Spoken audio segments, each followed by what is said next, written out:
불신의 신념? 이건 아무도 믿을 수 없어. 이 세상 혼자 사는 거야.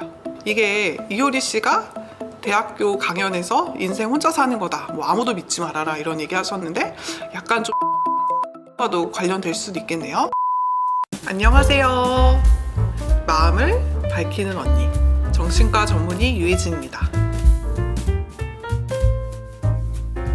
얼마 전에 살인자 오난감이라는 드라마가 크게 히트하면서 사회적으로 또 논란도 되었는데요. 이게 왜냐하면 이 드라마 속 에피소드에 등장한 어떤 인물이 특정 유명 정치인을 떠올리게 한다는 이유에서였는데요.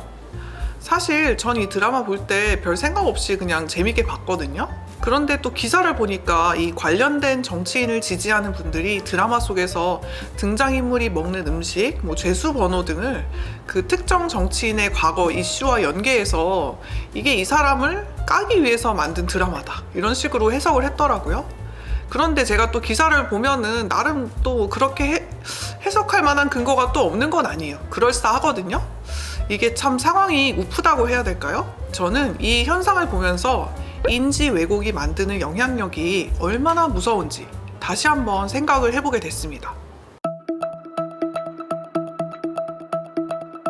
개인이 갖는 왜곡된 핵심 신념들은요, 여러 가지 상황에 대한 인식과 또 이에 대한 감정에 안 좋은 영향을 미치고요. 결과적으로는 공격적이거나 혹은 회피적인, 즉 나에게는 크게 도움이 안 되는 행동 반응을 유발합니다. 이렇게 잘못된, 왜곡된 핵심 신념은 우리의 관계와 대화를 사로잡아서 망쳐버리는 이런 덫이 되어서 우리가 삶을 살다 보면 수많은 자극들이 오잖아요. 이 상황에서 이제 현명하게 대처를 해야 되는데 이런 충동적인, 감정적인 말과 행동으로 튀어나오게 되는 거죠. 상황을 있는 그대로 보지 못하고 상대의 말과 행동을 편견 없이 있는 그대로 관찰하는 걸 가로막게 되죠. 그리고 이런 패턴이 반복되면서 자동적인 생각은 더 강해지고 나는 나의 협소한 생각의 우물에만 빠져서 다른 사람과 관계를 맺지 못하고 점차 더 고립되게 됩니다. 사실 우리는요, 불편한 상황이 생기면 되게 위험하다고 느끼기 때문에 이럴수록 더 자동적인 생각에 사로잡혀서 습관적이고 주관적으로 해석하고 행동하는데요. 이때의 자동적인 생각은 과거에 내가 어떤 경험을 하고 그 경험을 통해서 무엇을 배웠는지 혹은 내가 어떤 기질을 타고났는지에 따라서 달라져요. 이런 자동적 생각이 만들어내는 인지 오류의 경험들이 많아지거나 또 반복되게 되고 또 한 번이라고 해도 내가 정말 인상적이고 강렬한 경험을 하게 되는 경우에는 우리 내면에 확고하고 경직된 신념들을 만들어내게 되는데요. 이게 바로 핵심 신념입니다. 보통 우리는 긍정적인 핵심 신념과 부정적인 핵심 신념 모두를 가지고 있는데요.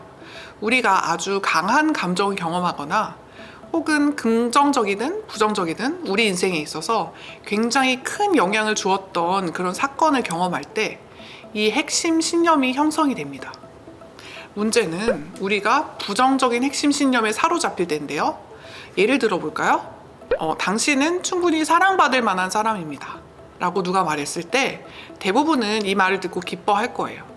하지만 가끔 가다는 이 말에 불신하면서 저항을 보이는 분들도 있어요. 같은 얘기인데 왜 이렇게 상반된 반응이 나타나는 걸까요? 그 이유는 핵심 신념이 자리 잡는 과정에서 찾을 수 있는데요.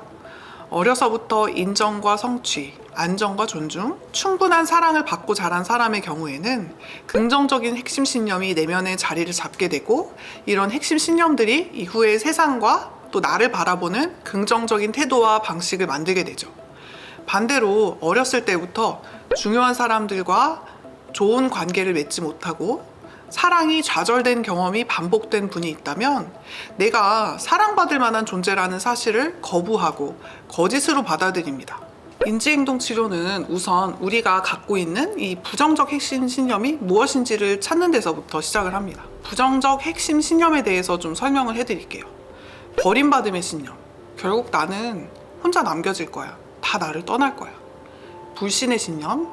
이건 아무도 믿을 수 없어. 이 세상 혼자 사는 거야. 이게 이효리 씨가 대학교 강연에서 인생 혼자 사는 거다. 아무도 믿지 말아라 이런 얘기 하셨는데 약간 좀 이 불신의 신념과도 관련될 수도 있겠네요. 그리고 결함의 신념. 내 진짜 모습을 알면 사람들은 실망할 거야. 그러니까 나는 좋은 사람인 모습만 보여줘야 돼. 또 사회적 고립의 신념. 나는 여기에 어울리지 않아. 나는 내 주제와 분수에 어울리지 않게 굉장히 지금 좋은 곳에 와 있는 거야. 또 실패의 신념. 지금은 잘 되고 있지만 이거는 우연에 불과하고 나는 결국 실패할 거야. 또 감정 억제의 신념. 내 솔직한 감정을 드러내는 건 옳지 않아. 가혹한 기준의 신념. 너는 아직 부족해. 충분하지 않아. 처벌의 신념. 잘못을 했어? 잘못을 했다면 반드시 벌을 받아야지. 특권의식의 신념. 나는 남들과 달라. 나는 굉장히 특별하고 존중받아야 될 사람이야. 의존의 신념. 나 혼자서는 할 수가 없어. 다른 사람이 도와주지 않으면 나 혼자서는 살 수가 없어. 또 취약성의 신념.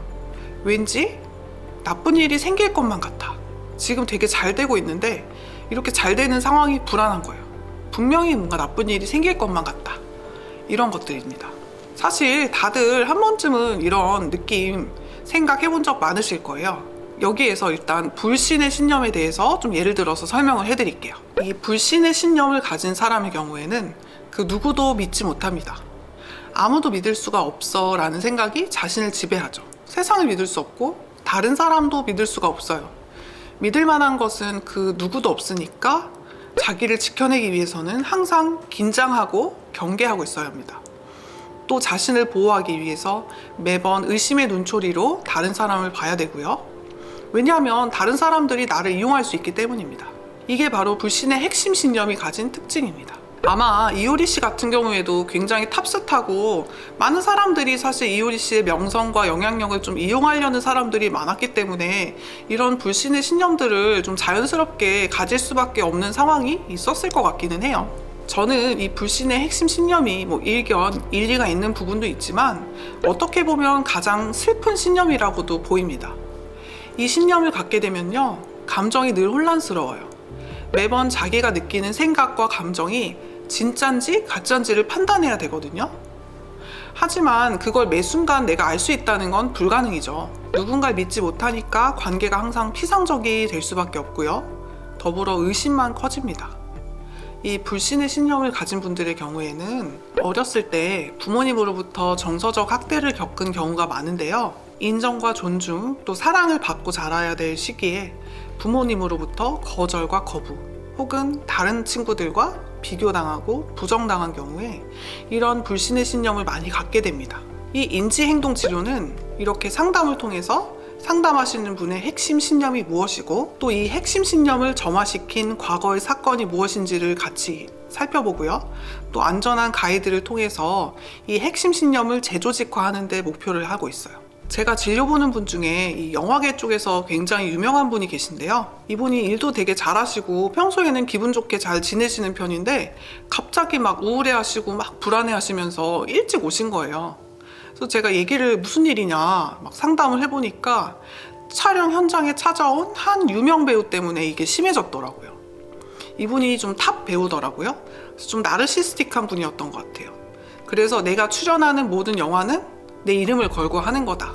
내가 내 이름을 걸고 책임져야 된다고 생각을 하니까 이분이 자기 촬영 아닐 때도 불시 현장에 나와서 자기 멋대로 여러 가지 의견을 막 제시를 하는 거죠. 근데 이분은 사실은 제 환자분하고 상관없이 그냥 내가 하고 싶은 대로 한 거예요. 이분은 신경을 안 써도 되는 상황이었는데 그냥 이걸 편하게 넘기지를 못하고 이 배우의 지적질, 여러 가지 참견 개입들이 사실은 내가 능력이 없어서 못 믿어서 그래서 이 사람이 자꾸 찾아오는 거구나 라고 느꼈어요. 그리고 이런 생각은 자신에 대한 심한 자책과 함께 불신감, 불안감을 일으켰죠. 이런 생각이 계속되다 보니까 일에 대한 자신감도 떨어지면서 자기 확신도 없어지고 우울해지고 불안해지는 거죠. 이분과는 이런 부정적이고 왜곡된 사고 패턴을 함께 식별해보고 인식해보는 데 초점을 맞춰서 상담을 했는데요. 이때 중요한 거는 과거가 아닌 나의 현재 경험에 초점을 맞춰서 이야기를 나눠보는 거예요. 이야기하시는 분이 이전에 느꼈던 생각과 감정을 변화시키기 위해서 이분의 현재 능력을 강조를 해드리고 강화를 해드리는 거죠. 결과적으로 내가 상황에 대해서 불필요하게 자학적이고 왜곡된 해석을 하고 있다는 깨달음을 얻으시면서 이분이 마음이 많이 편해지고 우울함, 불안함도 많이 좋아졌어요. 이 인지행동치료는 기존의 삶의 방식을 부인하고 바꿔버리는 게 아니고요. 그때는 그렇게 살 수밖에 없었던 나를 그냥 있는 그대로 바라보는 데부터 시작이 됩니다. 이걸 관찰이라고 하는데요. 핵심 신념의 변화는 이런 관찰을 통해서 내 생각에 작은 물줄기 하나를 내는 것과 같아요. 지금의 나와 전혀 다른 내가 되는 게 아니라 항상, 늘, 절대 이 어린아이와 같은 핵심 신념이 그럴 수도 있었겠다 내지는 그럴 수도 있겠네, 그러기도 하네 라는 여유로움으로 바뀌는 과정에 목표를 둬요. 여러분, 나의 생각은 사실이 아닐 수가 있습니다. 하지만 우리는 이 사실을 간과하고 우리의 생각이 절대적인 진실이라고 판단하죠. 자신의 생각이 진실이라고 주장을 할 때 대부분의 갈등은 심해집니다.